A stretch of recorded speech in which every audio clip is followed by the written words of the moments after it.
You know, I have so many questions about my religion.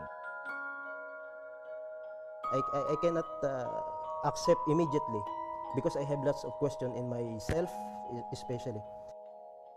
I want to know.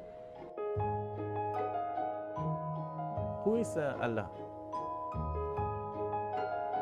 Who is the prophet? Yeah, I was just wondering, why do you have to pray 5 times? And why on the specific time?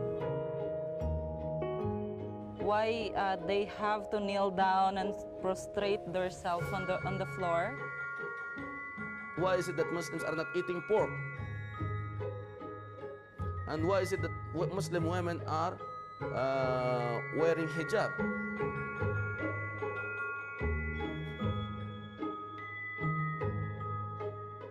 A lot of things change. And what's in my mind is that the conversation that we had. I had a lot of questions regarding those matters.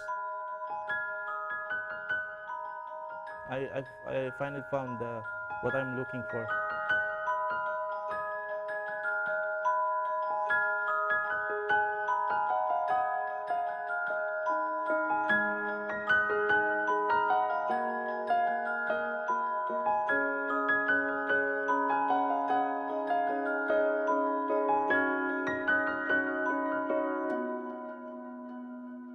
Filipinos are very simple people.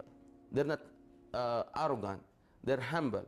Once they receive the truth, alhamdulillah, they accept it with whole heart, alhamdulillah. A lot of Filipinos become Muslim because of the truth. They were able to find the truth. I mean, in the Philippines, there is a misconception between Muslims in the Philippines and Muslims in Middle East. Really, when I came here, I thought, oh, these Muslim people are scary and these things. It's different. Like, they're a Muslim family. Like, stay away from them.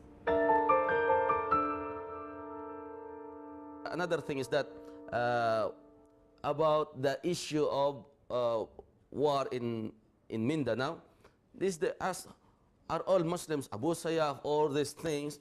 We explain to them that Islam is a religion of peace. Islam as a religion does not support, promote, call to people for terrorism or violence in any shape, way, or form. Islam is free from all this type of evil. Islam does not support, promotes terrorism, violence in any shape, way, or form, whether done against an individual or a state in general. Islam is a peaceful religion. The name of our Lord, Allah subhanahu wa ta'ala, we say, Allahumma antas salam, wa minkas salam. The place in paradise, we call it Darus Salam. So how can we attribute violence and terrorism in Islam?